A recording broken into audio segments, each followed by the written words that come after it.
Hello বন্ধুরা, আমার চলে এলাম আর নতুন ভিডিওর সাথে। আজ চলে এসেছি রানীগঞ্জের রাজবাড়ি সামনে। দেখতে পাচ্ছি থিমটা। এবছর এখানে জানা গেল যে এখানে কৃষ্ণ মন্দির টাইপ কিছু করতে চলেছে। আর আগের বছর আপনারা যদি এসছেন এখানে, তো এখানে আগের বছর করেছিল কিন্তু জঙ্গল বা আদিবাসী টাইপের থিম করেছিল। ভিতরে যাবো দেখবো কতদূর কাজ এগিয়েছে। ঠিক আছে, আর আজ আমি দেখার চলেছি রানীগঞ্জের টপ দুর্গাপুজো প্যান্ডেল। যারা চ্যানেল নতুন তারা অবশ্যই লাইক কমেন্ট সাবস্ক্রাইব করে নাও। চলো আস্তে আস্তে আমি ভিতর দিকে যাওয়া যাক। ইতিমধ্যে আমার চলে এসেছি রানীগঞ্জে উদয় সংঘ ক্লাবে।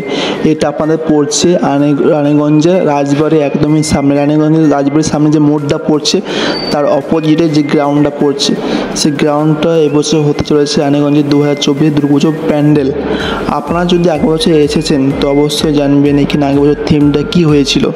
থিমটা আগের বছর হয়েছিল আপনাদের আদিবাসী গ্রামের টাইপের থিম। ঠিক আছে, যেখানে আগেকার যুগে মানুষ কীভাবে থাকতো, কীভাবে রইতো, সেই রকম তুলে ধরা হয়েছিল। এবছর যেটা জানতে পারলাম এখানে কৃষ্ণ মন্দির টাইপ কিছু করতে রয়েছে। এই উপরে যেগুলো দেখতে পাচ্ছি সেগুলো পালক, ঠিক আছে, ডানার পালক দিয়ে করা হচ্ছে। ভিতরে কাজ চলছে, এখানে বাঁশের কাজ ছাড়াও লোহারও কাজ চলছে। অনেক জায়গায় দেখলাম যে বাঁশের স্ট্রাকচার ছাড়াও কিন্তু লোহার কাজ চলছে। ঠিক আছে, লোহার স্ট্রাকচার লাগানো হচ্ছে, পরপর দেখতে পাচ্ছি প্রায় নিখুঁতভাবে করা হচ্ছে। এটা রানীগঞ্জে উদয় সংঘ ক্লাবে প্রতি বছর best of the best Durga Puja pandal হয়ে থাকে। রানীগঞ্জে টপ অফ দ্য মোস্ট যেটা প্যান্ডেল হয়ে থাকে সেটা রানীগঞ্জে উদয় সংঘ ক্লাবে। এখানকার অ্যাড্রেসটা আপনাদের বলে দিলাম।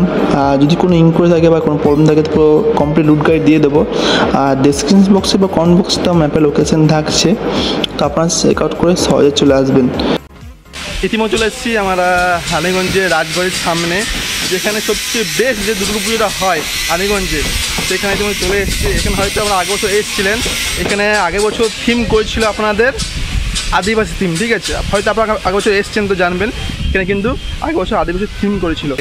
আপনারা যদি আসতে চান তো রানীগঞ্জের রাজবাড়িতে নামবেন, নামার পর সামনে মোড়ের সামনে এই মাঠটা পড়ছে, আমার সহজে আসতে পারেন। আর আজকের ভিডিওটা আমার কেমন লাগলো সেটা অবশ্যই কমেন্ট বক্সে জানান। আর যা চ্যানেল নতুন তারা অবশ্যই লাইক কমেন্ট সাবস্ক্রাইব করে নাও এরকম আর নতুন ভিডিও পাওয়ার জন্য। দেখা হচ্ছে নেক্সট ভিডিওতে। এরপর যে প্যান্ডেলটা আমরা যাব সেটা হচ্ছে রানীগঞ্জে শেয়ারশোলে। ঠিক আছে, এখানকার এবছর থিমটা এখনও ঘোষণা করেনি, রিসেন্টলি এখানে প্যান্ডেল স্টার্ট হয়েছে। যদি আপনারা রানীগঞ্জে আছেন তো অবশ্যই রানীগঞ্জে শেয়ারশোল আসবেন। এই জায়গাটা প্যান্ডেলটা খুব ভালো করে। রানীগঞ্জে উদয় সংঘ ক্লাবের পর এই প্যান্ডেলটা সবচেয়ে বেস্ট করে।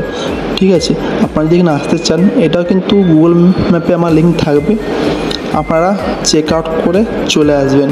রানীগঞ্জে টপ কতগুলো দুর্গাপুজো প্যান্ডেল আছে সেগুলো আস্তে আস্তে কভার করবো। মাত্র এই দুটোই এখন স্টার্ট হয়েছে, বাকিগুলো এখনও সেভাবে স্টার্ট হয়নি। আপনারা রানীগঞ্জ আসেন তো আমি পুরো রানীগঞ্জ কভার করব।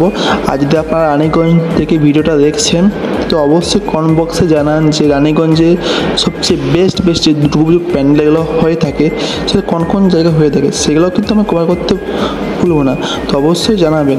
আর যদি করার ইনকোয়ারি থাকে বা কিছু কোশ্চেন থাকে বা কোনো হেল্প দরকার সেটাও জানাতে পারেন। এইটা হচ্ছে রানীগঞ্জে যে শেয়ারশোলে যে ভিতর অংশে যে দুর্গাপুজো প্যান্ডেল হয় সেটা। এখানে আগের বছর যারা এসছেন তারা অবশ্যই কমেন্ট বক্সে জানাবেন এখানকার আগের বছর থিমটা কী হয়েছিল। ঠিক আছে, অবশ্যই এটা আপনার কমেন্ট বক্সে জানাবেন। এখানে প্রতি বছরও ভালো প্যান্ডেল করে, এবছর ভালো প্যান্ডেল করেছে।